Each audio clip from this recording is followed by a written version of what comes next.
안녕하세요. 소집지기 고기인입니다. 우리는 때론 걷고또 걷다가 멈춰선 길 위에서 예상치 못한 묘한 풍경을 마주하곤 합니다. 보이는 것 너머에 숨겨진 감각을 더듬으며 알 수 없는 끌림의 발걸음을 멈추곤 합니다. 그러한 걸음걸음의 이야기를 발견할 수 있는 장시수 작가의 세 번째 개인전, 묘한 풍경 이야기를 전해보고자 합니다. 2021년 2월 강릉 소집에서 첫 개인전을 열었던 장지수 작가는 4년이 흘러 다시 소집을 찾아 그동안 쌓아온 이야기를 풀어놓았습니다. 서울에서 강원도 영월의 작업실로 삶의 터전을 옮겨온 지난 4년. 작가가 마주한 자연은 치열한 생존의 장이었고 그 속에서 작가는 눈에 보이는 풍경 대신 오롯이 감정과 감각의 층위를 기록한 내면의 모습을 붙잡아냈습니다. 전시장에 들어서면 2m가 넘는 거대한 자화상, 묘한 풍경이 우리를 맞이합니다. 4년 전 장지수 작가는 바다로 향한 걸음에서 두려움을 마주하는 자세를 배웠다면 길 위에서 고양이들을 만나며 비좁은 박수로 들어가 웅크린 자세에서 안정감을 느끼는 고양이들을 통해 불안을 대하는 자세를 배우며 자신을 짓눌렀던 압박들에서 비로소 해방됩니다. 이 그림에 사용한 색이 보시면 무슨처럼 버건디로 느껴질 수도 있는데 저는 좀 노랗게 풍기기를 원했어요. 크기로 이 그림이 커진 또 이유 중에 하나는 기대해지는 저의 자의식 그런 예를 들어서 굉장히 뜨거운 열정과 아주 차가운 그런 냉철한 이성 같은 것들이 서로 엎치락 뒤치락하면서 그 섞이는 그 색감이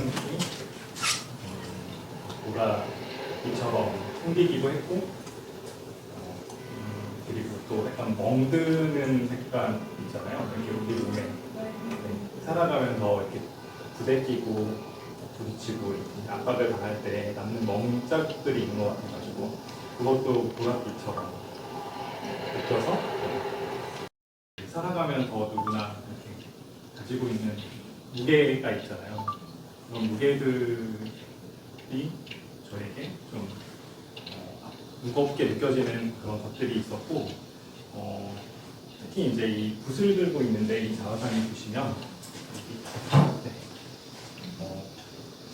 창작의 어떤 압박 같은 것들도 하나의 저한테는 무게처럼 다가오기도 했어요. 그래서 그런 고민들이 좀 여러 것들이 뒤섞여 있는 것 같고 하지만 이게 고통스럽게만 이런 불편하고 그 구겨진 모습이 고통스럽게만 느껴지지 않도록 어떤 저의 그 표정이라든지 자세히 보시면 그런 것들을 담았고요. 그 다음에 이 자화상이 이렇게 마주 향하고 있는 이 반대편에 저 구석에 보시면 고양이가 한 마리 있습니다. 제가 이제 네 마리의 고양이를 키우는 집사예요.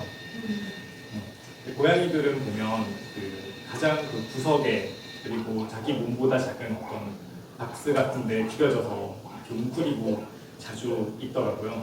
그 순간 그 고양이랑 제가 마주치면서 제가 굉장히 눌려서 좀 힘들다라는 순간에 저 고양이는 왜 어떻게 저 구석으로 저 박스로 알아서 기꺼이 걸어 들어가서 무엇을 느끼고 있을까라는 생각을 했었고 그래서 조금 고양이가 왜 저러는지 찾아보니까 그 압박 속에서 회복을 하고 그 다음에 자기의 자기의 크기를 느끼고 그 다음에 이 건너갈 세계에 대해서 상상하고 즐긴다고 하더라고요. 그 압박을 기꺼이 들어가서 그래서 저도 조금 저를 짓누르는 삶의 무게를 다른 차원에서 바라볼 수 있지 않을까라는 생각을 했던 것 같고 그런 의미에서 또 이렇게 구겨진 그림이 나왔던 것 같습니다. 거대한 자화상과 작은 고양이는 서로를 마주보고 있는데요. 작가는 이 고양이의 침묵 속에서 자신의 감정을 비추고 붓을 드는 의미를 사유합니다. 자의식과 자연에 대한 작가의 깊은 사유가 이 극명한 대비 속에 묘하게 피어나고 있습니다. 이번 묘한 풍경은 기존에 보았던 전시 형태와는 확연히 다른 틀을 깬 구성으로 우리에게 다가옵니다. 바닥에 펼쳐진 천 위로 그림과 오브제가 흘러가듯 이어지고 캔버스들은 뒤집혀져 있거나 눕혀 있거나 서로 기대거나 겹쳐 있고 포개어져 있습니다. 이러한 배치는 벽에 걸린 작품에 익숙한 관람객들에게 낯선 풍경으로 각인되며 작품과의 새로운 접촉을 열어주기도 합니다. 마치 작가의 작업실을 거니는 것 같기도 하고 그 자체로 하나의 풍경화 같기도 합니다. 전시를 준비하는 과정에서도 작가는 치열한 고민의 시간이 필요했습니다. 구상했던 것을 구현하는 과정에서 오랜 시간 배치를 옮겨가고 꽉 막힌 답답한 상황에서 의견을 나누며 험난한 여정을 풀어갔습니다. 진짜 처음해도 되나요? 네, 왜냐면 같이 저는 이제 장지수 작가의 와이프인데요. 이 설치를 같이 했었어요. 저는 그렇게 생각이 나는 거죠. 이 작품들을 가지고 오는데 쓰는 용달기와 유류기와 우리의 경비, 여기 와서 먹고 마시고 했던 그 돈들을 써서 작품을 가지고 왔는데 왜 돌려놓냐? 보여지지도 않을 거면 왜 이렇게 해놓냐? 그런 어떤 논쟁이 있었고, 그럼에도 불구하고 뒤집어놓은 캔버스가 필요한 이유들이 작가에게 있었던 것 같고요. 그리고 저는 이제 이 작품 사이사이에 이런 구조물들이 있고 그냥 하얗게 처음으로 붙어있는데 지금 작가가 작업을 하고 있는 그 로컬? 영월에 깊은 숲속? 이게 산과 언덕과 그런 걸로 보이더라고요. 이 산 하나 넘어서 이 그림 하나 나오고 또 하나 산 넘어서 이 작품이 나오고 그런 좀 부비부비의 우리의 생활과 딴 거를 여기 있는 거 아닌가 그런 생각이 이번 전시는 관람객들의 궁금증을 키우며 질문이 가장 많은 전시이기도 하고 관람객들이 머무는 시간이 꽤 긴 전시이기도 합니다. 특히 영상 작품인 붓질 망걸음을 몰입해서 보기도 합니다. 영상에 대한 궁금증이 많기도 했는데요. 이에 대한 장시수 작가의 이야기를 전합니다. 저 퍼포먼스를 하면서 걸었던 지역은 경상북도 예천이에요. 예천의 내성천이라는 곳인데 그 물줄기를 따라 걸었는데 저기가 이제 되게 홍수가 나가지고 그래서 이제 주민이 실종되고 뭐 이런 일들이 있었던 곳인데 거기에 이제 군인들이 실종자를 수색하기 위해서 들어갔다가 거기서 한 청년이 죽었어요. 근데 이제 뭐 구명조끼도 잊지 못하고 들어가서 한 청년이 떠내려가서 이제 죽은 곳이에요. 근데 이제 전 작업실에서 이 뉴스를 접하고 그리고 뭐 자연적으로 쟤들이 이전에 도시에 있던 사람보다 이제 직접적으로 숲속에 살다 보니까 민감하게 느끼고 있었는데 저건 자연재해가 아니라 인재처럼 느껴졌고 더 나아가서는 우리 사회의 어떤 구조적인 그런 부조리들이 좀 약간 다 뭉쳐져 있는 그런 느낌도 들었거든요.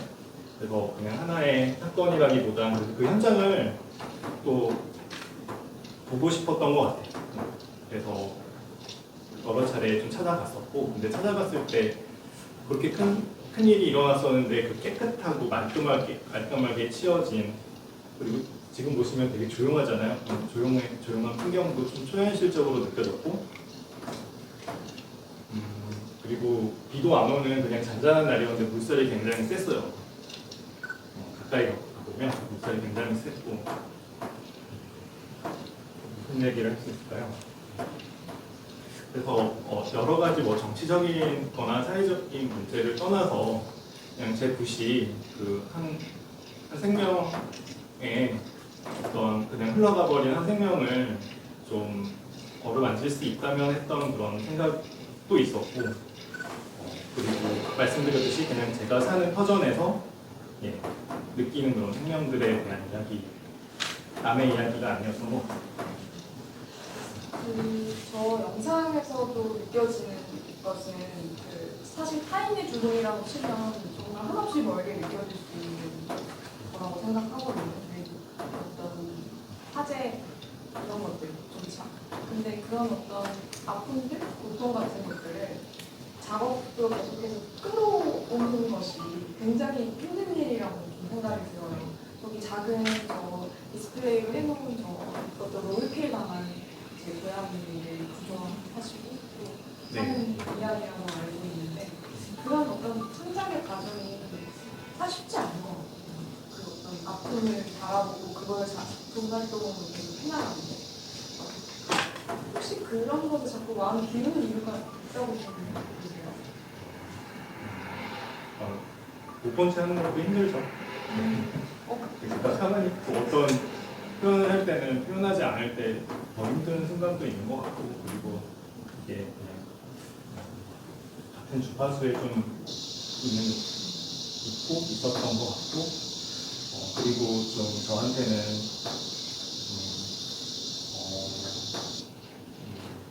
그러니까 우리가 되게 아까 뭐 중도 얘기도 했지만 그 중립적인 사실 태도나 그런 시각이 굉장히 중요한 것 같아요. 그러니까 어디에 치우치지 않고 이런 것도 좋지만 어떤 내가 할 수 있는 만큼의 움직임이나 내가 할 수 있는 만큼의 말을 할 수도 있는 건데 그냥 가만히 있는 것은 그것도 굉장히 폭력적인 일인 것 같더라고요. 그래서 내가 할 수 있는 만큼 뭐 이런 것들을 좀 생각하게 됐고, 되게 한 점의 붓인데 되게 너무 무겁게 보이는 거죠. 그냥 이게 끌고 가는 게 붓이 한 몇 톤의 무게가 되는 것 마냥 저는 느꼈거든요. 약간 이게 뭐 종교적인 의미를 떠나서 약간 순교자의 느낌이랄까, 또 헌신이랄까 이런 것까지 떠오르는 정도라서 저 음악이 계속 뭔가 만들었던 것 같아요. 뭐 허리에도 매보고 그다음에 어디도 매봤는데 여기가 가장 제가 여기구나라고 그냥 느꼈던 것 같고, 이게 되게 어떤 가여운 시각으로 숨을 조이는다고 느낄 수도 있지만 숨을 쉬게 만드는 그 숨과 연결돼 있다고도 표현할 수 있어서 여러 가지로 볼 수 있을 것 같아요. 9월 20일 토요일에 열린 작가와의 대화에서는 비가 오는 날이었지만 많은 분들이 함께해 주셨습니다. 백가경 시인의 진행이 어우러져 차분한 대화의 시간이 이어졌는데요. 그날 관람객들은 다양한 질문을 하기도 하고 더불어 작품을 본 소감을 전하며 작가에게 든든한 지지를 보내기도 했습니다. 여전히 마음에 깊이 머물러 있는 어느 관람객의 소감이 있어 함께 전해봅니다.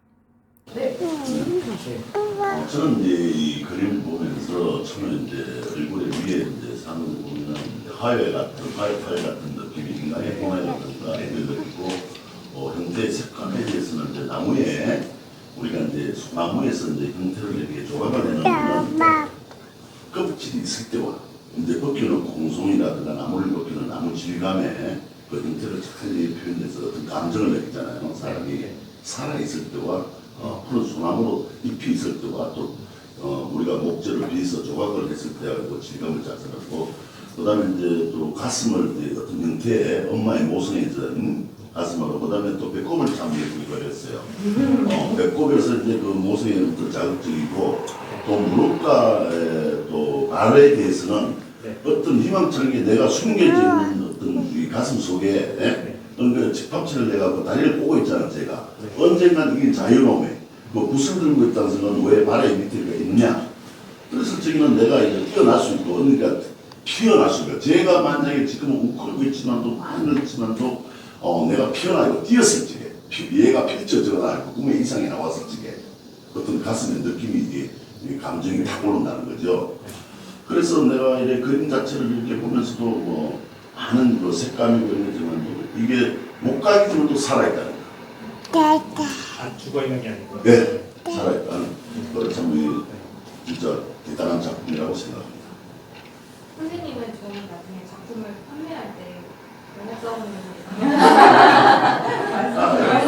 중요한 멘트로. 아주 중요한 감안을 작가와 함께 밀도 있는 이야기를 나눌 수 있는 작가와의 대화 시간이었는데요. 이 특별한 자리에는 음악가 송인효님의 아름다운 라이브 공연까지 더해졌습니다. 잔잔하게 울려 퍼지는 선율과 마음을 어루만지는 노랫말은 묘한 여운을 선사하며 분위기를 한층 더 무르익게 했습니다. 그렇게 그날의 풍경은 잊을 수 없는 추억으로 마음에 새겨졌습니다. 깊은 여운을 남긴 공연을 해주신 송인효 음악가님 감사합니다. 차분히 작가와의 대화를 이끌어준 백가경 시인께도 감사합니다. 마음에 오래 머물 전시를 열어준 장지수 작가님께도 정말 감사합니다. 전시 기간 동안 찾아주신 모든 분들께도 깊이 감사합니다. 송인효 음악가의 라이브를 들으며 이번 전시 여정을 마무리하고자 합니다. 넋두리라는 노래인데요. 그 넋두리라는 말이 되게 재밌었던 게 넋두리라는 뜻이 두 가지가 있는데 하나는 혼자서 그냥 중얼중얼 거리는 걸 넋두리라고 하고 하나는 또 넋을 위로하는 걸 또 넋두리라고 하더라고요. 네, 이 노래는 올해 4월에 지난 4월들을 돌아보면서 만든 노래입니다.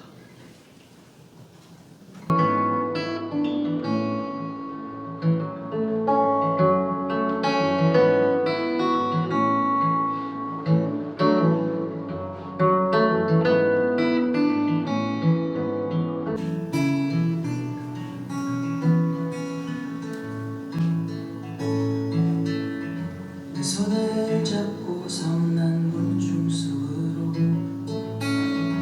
들어가던 그날 방패벽에 기대어 울고 계신 한수녀님을 보았네. 오 주여 우리를 구원해 주소서. 오 주여 가엾은 우리를.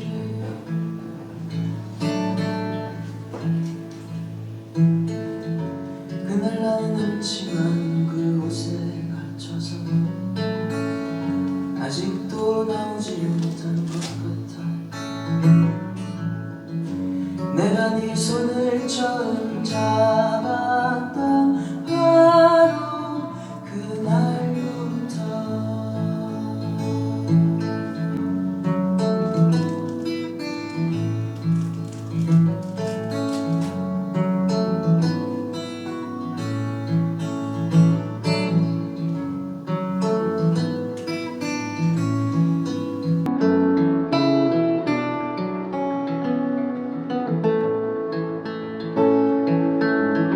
한 줄기 바람 되어 집을 떠나 아직도 돌아오지 못한 것 같아.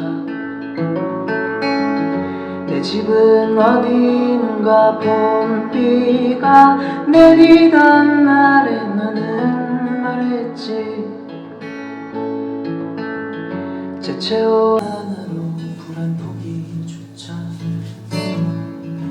피워내지 못한 너와 나. 누구를 탓하고 미워하게 될 때 그 일을 꼭 더 안아보자고.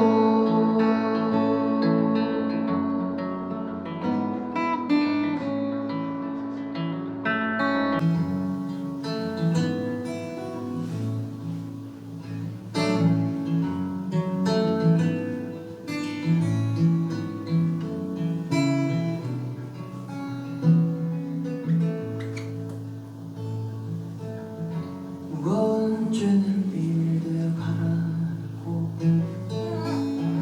소용없는 넋두리만이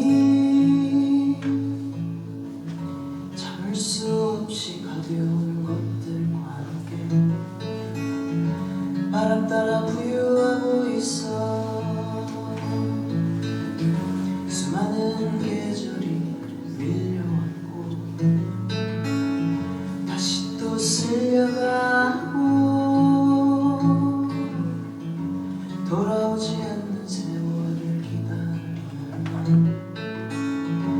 더는 말을 잃었네.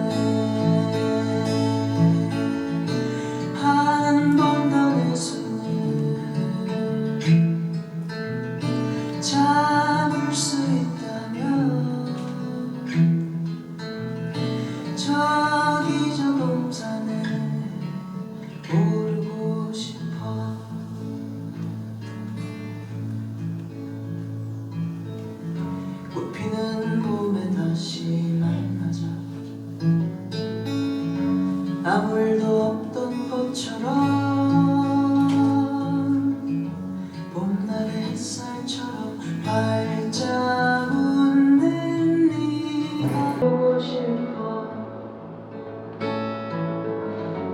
봄날의 햇살처럼 활짝 웃는 네가 보고 싶어.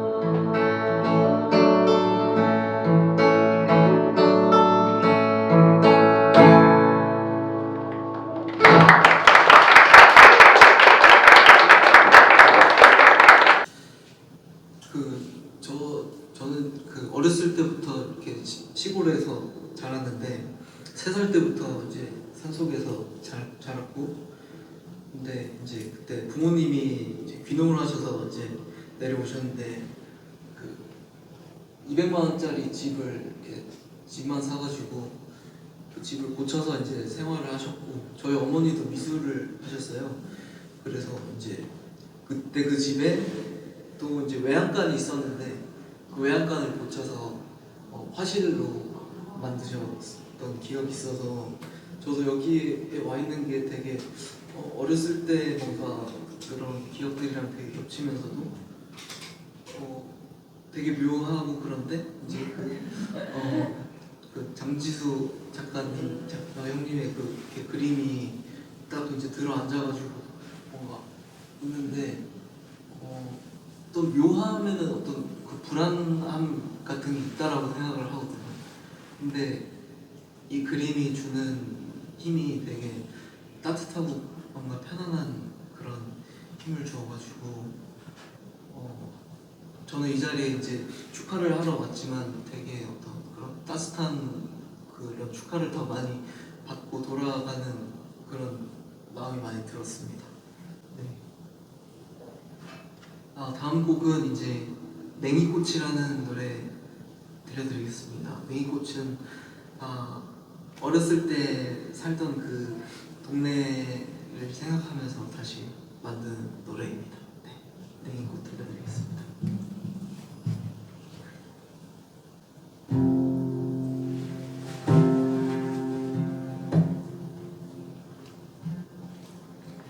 내 고향은 어젯밤에 유씨 할머니가 하늘나라에 가셨다는 이장님 마을 안내 방송이 군불 냄새에 실려 구멍난 창호지 틈으로 온 동네 개 짖는 소리와 함께 비집고 들어와 졸리운 나가에는 볼을 떼어주는데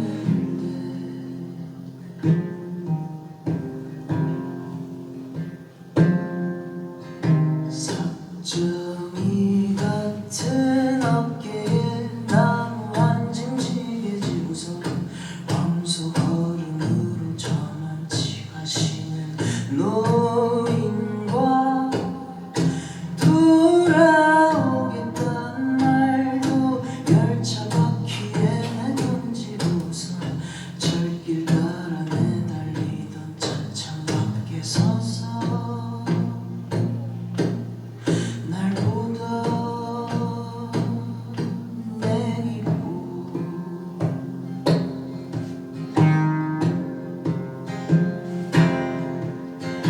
내 고향은 무너진 담장길 따라 열차가 오가는 산 아래 금지초마 밑에서 하염없이 소나기만 바라보는데 빈집 옆구리서 줄줄줄 흐르던 개울에 가재와 버들치는 콘크리트 하수관 속에서 살고 있나.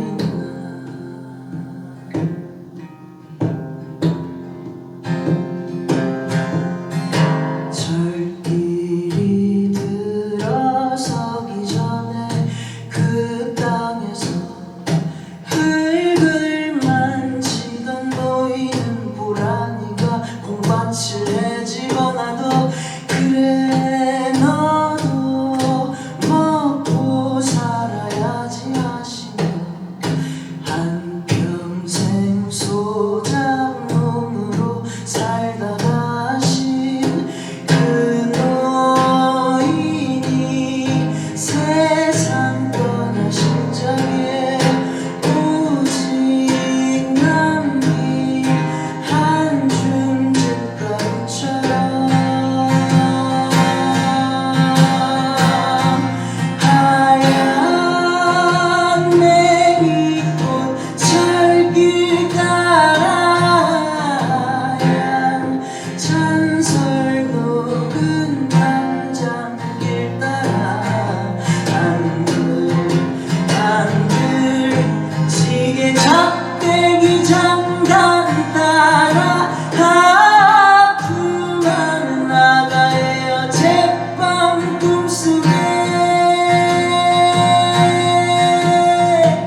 속삭임이라는 노래 들려드리고 물러날 건데요. 이 노래는 이제 오랫동안 살던 산속의 집을 비우게 되면서 이제 정리를 하면서 그 집이 뭔가 저한테 계속 막 얘기를 하고 있는 게 있더라고요. 근데 그게 뭐럭뭐럭 계속 속삭이는 것 같아서 제목을 속삭임으로 지었는데 네, 속삭임 들려드리고 물러나겠습니다. 네, 고맙습니다. 편안한 시간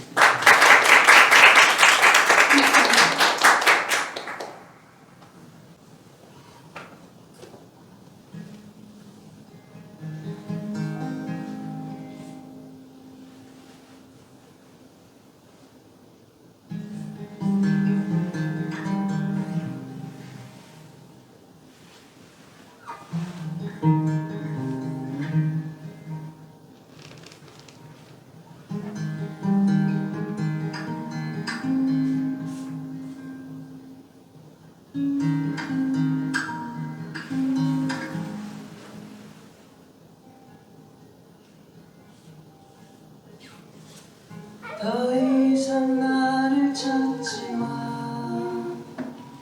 여기 나를 두고 떠나. 날 위해 흘릴 눈물이 더 있다면 그건 네 가슴에 소중히 간직해. 저 말에 수선화는 빗물 먹고 술숲은 늘 너 없어도 푸르고 풀이 무성이 자란 텃밭엔 고라니 식구가 잠을 잘 거야. 비누채통엔 새가 알을 낳겠지. 새는 나를 깨고 날아갈 테지. 혹시 이곳이 영영 사라진대도 누굴 탓하거나 미워하지 마. 너 없는 숲속에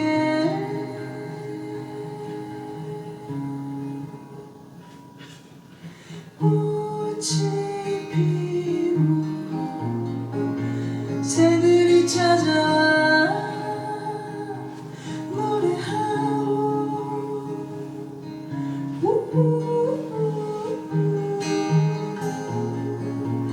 너 없는 숲속에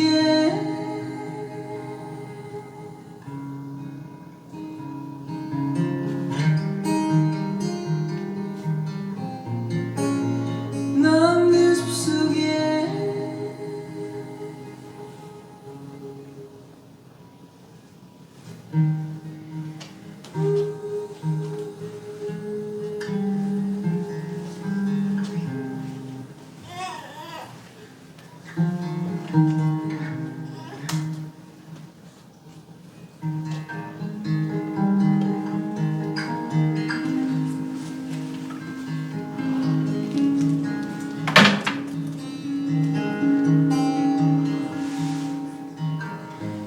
구불구불 산문 밖으로 난길 따라 이제 세상으로 가야 할 시간이야. 너는 씩씩하게 잘 살 거야. 바빠도 밥은 꼭 잘 챙겨 먹어.